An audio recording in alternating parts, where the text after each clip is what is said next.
नमस्कार मेरे प्रिय दोस्तों, स्वागत है आपका मोना इंस्पायर्ड चैनल पर। आज की कहानी जो मैं आपको सुनाने जा रहा हूँ, यह कहानी बहुत ही ज्ञानवर्धक कहानी है। जो लोग इस कहानी को पूरे मन से और दिल से सुनते हैं, उसके घर में कभी भी कोई कलेश उत्पन्न नहीं होगा। उसके घर में हमेशा सुख और शांति बनी रहेगी। उसके घर में माता लक्ष्मी का सदैव आगमन रहेगा।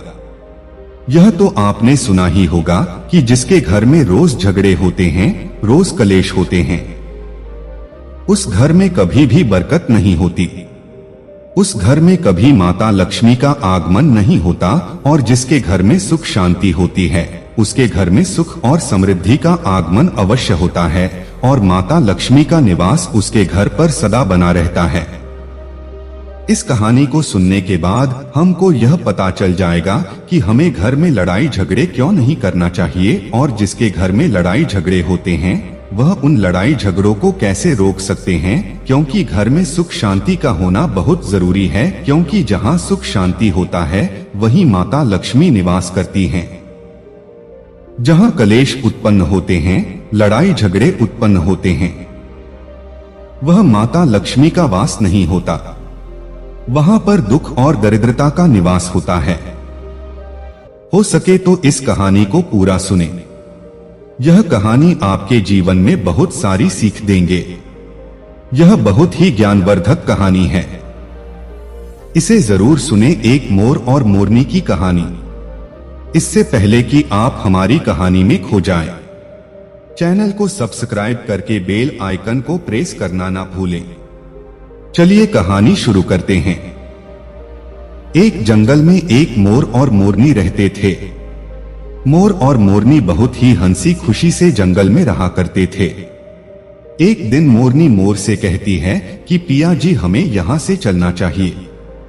हमें वहां चलना चाहिए जहां हमारे समाज के लोग रहते हैं।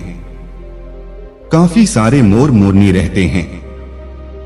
हमें वहां चलना चाहिए। मोर मोरनी से कहता है कि प्रिय, अगर हम वहां चलेंगे तो लड़ाई झगड़े होंगे। हम दोनों जंगल में कितना सुकून से रहते हैं। हमें वहां जाने की क्या जरूरत क्या है।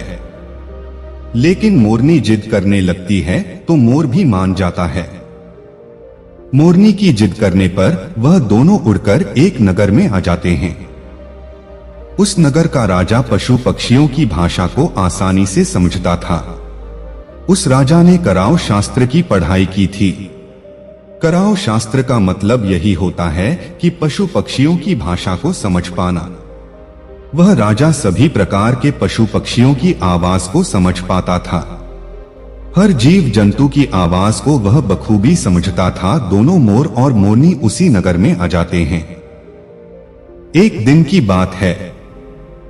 राजा अपनी रानी से कहता है कि है रानी, मुझे बहुत तगड़ी भूख लगी है, आप मुझे भोजन खिला दीजिए। राजा की रानी छाती तो प्रकार की भोजन बनाकर की एक हाथ में पानी का लोटा और दूसरे हाथ में खाना की थाली लेकर राजा के पास पहुंचती है। रानी जैसे ही भोजन की थाली राजा के समक्ष रखती है तो एक चावल का टुकड़ा नीचे गिर जाता है। वहीं पर कुछ चींटियां घूम रही थी तो एक चींटी चावल के टुकड़े लेकर वहां से जाने लगती है। राजा बैठा इन सब घटना को देख रहा था। उस चींटी के पास में तुरंत ही एक चींटा चला आता है और वह चींटा और चींटी सिखाता है कि है प्रिया, चावल का टुकड़ा मुझे दे दीजिए और तुम वापस जाओ। उस राजा के थाली से दूसरा चावल का टुकड़ा लेकर आओ। उनकी बातों को राजा पूरी तरह से सुन रहा था, क्योंकि राजा और जानवर पशु पक्षियों की भाषा को समझ सकता था। तो राजा वहीं बैठा सुन रहा था कि चींटा चींटी से यह बात कह रहा है। चींटी चींटा से कहती है कि नहीं, मैं नहीं जाऊंगी। अगर यह बात राजा को पता चल जाएगी तो राजा मुझे मार देगा। फिर चींटा चींटी से कहता है कि तुम जाओ, राजा को नहीं पता चलेगा। चींटी फिर जाने की कोशिश तो करती है, लेकिन आधे रास्ते से वापस चली जाती है और चींटी से कहती है, नहीं, मैं नहीं जाऊंगी। हो सकता है राजा को पता चल जाए और राजा मुझे मार दे। राजा उन दोनों को देख रहा था तो चींटा को इस बात का भान हो जाता है कि राजा हमारी बात को समझ रहा है। चींटा फिर चींटी से कहता है कि देखो, लगता है राजा हमारी बात को समझ रहा है। राजा ने हमारी बातों को सुन लिया है, इसीलिए वह मेरी तरफ ही देख रहा है। चींटी चींटा से कहती है, अगर राजा ने हमारी बातों को सुन लिया है, अगर यह बात राजा किसी और को बताएगा तो उसी समय वह पत्थर का बन जाएगा। राजा चींटा और चींटी की बात को बखूबी सुन लेता है और समझ जाता है कि वह किसी को यह बात बातेगा तो वह पत्थर का बन जाएगा। राजा इस बात को सुनकर हंसने लगता है। राजा को हंसी आने लगती है। जैसे ही राजा को हंसी आती है, उधर राजा की रानी रसोई से बाहर आती है। वह जैसे ही रसोई से बाहर निकलती है, राजा उसे हंसता हुआ दिखाई देता है। रानी राजा को हंसते हुए देखकर सोचने लगती है कि शायद मुझसे कोई गलती हुई है, इसीलिए राजा साहब हंस रहे हैं। रानी राजा के पास आती है और कहती है कि है महाराज, क्या मुझसे कोई पाप हुआ है? क्या मुझसे कोई गलती हुई है कि आप इतने जोरों से हंस रहे हैं? राजा रानी से कहता है कि नहीं नहीं, ऐसी कोई बात नहीं है, मुझे बस यूं ही हंसी आ गई। रानी जिद करने लगती है और कहती है, आपको मुझे बताना पड़ेगा कि आप क्यों हंस रहे थे। राजा बार बार मना करता है क्योंकि राजा को पता था, क्योंकि चींटी ने कहा है कि अगर मैं चींटी वाला बात किसी को बताऊंगा तो मैं पत्थर का बन जाऊंगा। इसीलिए राजा रानी को यह बात नहीं बताना चाहता था, लेकिन रानी बार बार जिद करती है और कहती है कि आपको मुझे बताना ही पड़ेगा कि आप क्यों हंस रहे थे। अगर आप मुझसे सच्चा प्रेम करते हैं, अगर आप मुझे अपना समझते हैं, तो आपको यह बताना पड़ेगा कि आप क्यों हंस रहे थे। अब राजा बड़ा ही धर्म संकट में पड़ जाता है। राजा सोचता है, अगर मैं यह बात रानी को बताऊंगा तो मैं पत्थर का बन जाऊंगा, और फिर सोचता है अगर मैं नहीं बताऊंगा तो रानी का विश्वास खत्म हो जाएगा। रानी बहुत जिद करने लगती है। कहते हैं ना कि तेरी आहट और बालहट बहुत तगड़ी होती है। इन दोनों आहट से हमेशा बच के रहना चाहिए। रानी की तेरी आहट के सामने राजा को झुकना पड़ता है और राजा रानी से कहता है कि ठीक है, अगर यह बात मैं आपको बताऊंगा तो बाद में आपको पछताना पड़ेगा। रानी कहती है कि अभी तो आप कह रहे थे कि कोई बात नहीं है, अभी आप कह रहे हैं कि मुझे पछताना पड़ेगा। रानी कहती है कि जरूर कोई तगड़ी बात है, और रानी और ज्यादा जिद करने लगती है। तब राजा कहता है, ठीक है, अगर आप नहीं मान रही हैं तो चलिए मैं किसी जंगल में आपको यह बात बताऊंगा। राजा रानी रथ पर सवार होकर के जंगल के लिए निकल जाते हैं। जैसे ही वह घनघोर जंगल में पहुंच जाते हैं, तब राजा सारी बात रानी को सुनाने लगता है। जैसे ही राजा थोड़ी थोड़ी बात रानी को सुनाते गया, वैसे वैसे वह धीरे धीरे पत्थर का बनता गया। जैसे राजा आधी बात रानी को सुनाई, वह आधा पत्थर का हो गया। राजा फिर ईल से कहता है, हे रानी, मैं धीरे धीरे पत्थर का बनता जा रहा हूं, तो बाद में तुम बहुत पछताओगी। रानी कहती है कि हे राजा साहब ही महाराज, थोड़ी सी बात बची है, आप उसे भी सुना दीजिए। राजा पूरी बात बता देता है और राजा पूरा पत्थर का बन जाता है। रानी की जिद के कारण राजा पूरा पत्थर का बन जाता है। रानी पूरा रोने लगती है। रानी उस पत्थर को हिलाने की कोशिश करती है, लेकिन भारी भरकम पत्थर कैसे हिला पाती, क्योंकि राजा बहुत ही भारी था। राजा पत्थर का बन जाता है और उधर रानी सर पटक कर रोती है, छाती पीटती है और विलाप करती है। हर किसी जीव जंतु से सहायता के लिए गुहार करती है। इन सब घटना को मोर और मोरनी बखूबी देख रहे थे, अपनी आंखों से देख रहे थे। रानी के दुहक को देखकर मोर और मोरनी को दया आ जाती है। मोर मोरनी से कहता है कि प्रिय, यह होता है तेरी आहट, आपके इसी प्रियाहट की वजह से हम उस जंगल में कितना खुशी खुशी रह रहे थे, वहां से हम यहाँ चले आए। मोरनी मोर से कहते हैं कि प्रिय रानी बहुत दुखी हो रही है। और भगवान विष्णु कहते हैं कि चींटी चीटा, जो तुम्हें मांगना है मांग सकते हो, हम तुम्हारे भक्ति से प्रसन्न है, क्योंकि चींटी ने निरंतर भक्ति की थी, नहीं कोई जल ग्रहण किया और ना ही कोई अन्न, और इसीलिए भगवान विष्णु बहुत जल्द प्रसन्न हो गए और आकर कहने लगे कि हे चीटा चीटी, जो तुम्हें मांगना है मांग सकते हो, हम तुम्हारे भक्ति से बहुत प्रसन्न है। उधर चींटा और चींटी न जाने कितने दिनों से भूखे और प्यासे थे।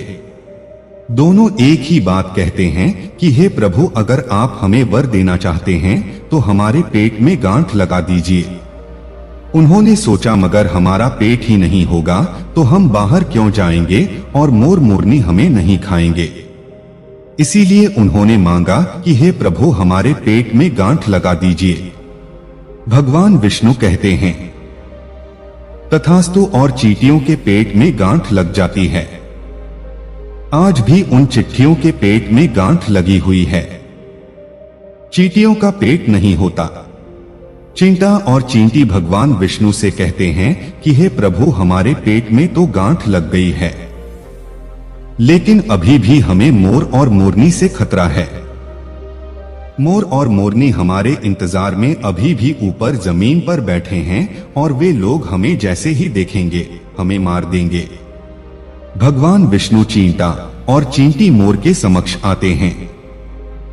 भगवान विष्णु से कहते हैं कि तुम चींटियों का शिकार करना बंद करो। इसमें चींटियों का कोई दोस्त नहीं है जो दोषी था। वह राजा था, क्योंकि राजा ने गौरव शास्त्र के पढ़ाई की थी, इसीलिए वह सभी जीव जंतु का भाषा को समझने में सक्षम था। उसके साथ साथ वह जिन भाषा को समझता था उनका रूप बदलने में भी वह सक्षम था। उन पशु पक्षियों का वह रूप भी धारण किया करता था, और जब वह राजा रूप धारण करता था तो तुम पशु पक्षियों के साथ संभोग भी किया करता था, और जब वह पशु पक्षी गर्भ धारण करते थे तो उन्हें छोड़ करके इंसान बन जाता था। और इसकी ऐसी मूर्खता के कारण ही आज यह राजा पत्थर का बना पड़ा है और कहता है कि हे प्रभु, उनके पत्नी का, उनके रानी का क्या दोष है। श्री हरि विष्णु कहते हैं कि उनके पत्नी भी उनके इस पाप में भागी है, क्योंकि उनकी पत्नी अगर उनको रोकती तो वह इतना बड़ा पाप नहीं करता। इसीलिए उनकी रानी भी इस पाप की भागीदारी है, इसीलिए आज वो भी पत्थर का बन चुकी है। श्रीहरि के समझाने के बाद, श्री हरि के कहने के बाद मोर उनसे कहता है कि हे प्रभु, अगर इस बात को हम किसी और से कहें जो कि रानी ने मुझे सुनाई है, तो क्या हम पत्थर का बन जाएंगे। श्री हरि विष्णु कहते हैं कि तुम्हारा यह शराप समाप्त हो चुका है, तुम्हें किसी से कहने पर कोई फर्क नहीं पड़ेगा, आप किसी से भी कह सकते हैं, तुम्हारे ऊपर से खतरा टल चुका है। मोर और मोरनी बड़ी प्रसन्न हो जाते हैं, उनका खुशी का कोई ठिकाना नहीं था। श्री हरि विष्णु अंतर्ध्यान हो जाते हैं, वह चले जाते हैं, और इधर मोर मोरनी का खुशी का कोई ठिकाना नहीं था। अगर किसी जानवर को, किसी पशु को खुशी होती है तो झूमने लगता है, नाचने लगता है। यही बात और के साथ हुआ। मोर को जब भी पता चला कि उनके ऊपर से खतरा टल चुका है, वह खुशी में नाचने लगा, जोरदार नाचने लगा। उसकी खुशी का कोई ठिकाना नहीं था, वह खुशी के मारे पागल हो रहा था। फिर जैसे ही मोर खुशी के मारे अपने पैरों के नीचे देखता है कि फटे बदसूरत पर मोर के बने हुए थे, और अपने पैरों को देखकर रोने लगता है और सोचने लगता है कि पहले मेरे पैर इतने सुंदर थे, लेकिन आज इतने फतेह और गंदे कैसे हैं। मेरा पूरा बदन सुंदर है, लेकिन मेरा पैर इतना फटे और बदसूरत कैसे हैं? मोर के पैरों का फटने का कारण चींटी खाना था, क्योंकि उसमें बहुत सारे चींटी मार मार कर खाई थी और मोरनी ने भी खाई थी, इसीलिए उनका पैर फट गए। आज भी कोई इंसान अगर चींटी खाता है तो उसके शरीर में छोटे छोटे दाने बन जाते हैं। यदि आप ज्यादा मात्रा में चींटी खाओगे तो आपकी टंकी फटने लगेगा। सांप के कचली क्यों छोड़ता है? क्योंकि सांप चींटी खाता है और इसीलिए उसका शरीर छोड़कर उतर जाता है। इसी तरह मोर के पैर भी फट गए थे, वह बदसूरत हो गई थी, इसीलिए मोर अपने पैरों को देखकर जोर जोर से रोने लगा। मोरनी मोर को धीरज रखो कहती है और कहती है जो हुआ वह तो हो गया, रोने से क्या होगा। मोर नाचता और जोर जोर से रोता, इसीलिए उसके आंखों से आंसू के धारा बह रहे थे। मोरनी मोर को धीरज रखवा रही थी और उसके आंसुओं को नीचे गिरने से रोकती, लेकिन रोक नहीं पाती। मोरनी के हाथ तो है नहीं, लेकिन अपनी चोट से 11 आंसुओं को उठाती और अपने मुख में रखने की कोशिश करती, लेकिन कितना अपने मुख में रखती सीधे मोरनी के पेट में चले जाते। इस तरीके से हर बार मोरनी मोर के आंसू को रोकती और मोर नाचता और खूब जोर जोर से आंसुओं को देखकर और मोरनी के प्यार को देखकर भगवान श्रीहरि फिर से दर्शन देते हैं। मोर मोरनी को फिर आशीर्वाद देते हैं और कहते हैं कि तुम्हारा प्रेम ऐसे ही सदा बना रहे। इस आशीर्वाद के वजह से कभी भी मोर संभोग नहीं कर पाता, क्योंकि मोर जब नाचता है उसके आंखों से आंसू गिरते हैं और उन आंसुओं को मोरनी छुपती है और उसी आंसुओं के कारण मोरनी गर्भवती हो जाती है। भगवान श्रीहरि मोर मोरनी को सिखा देते हैं और कहते हैं कि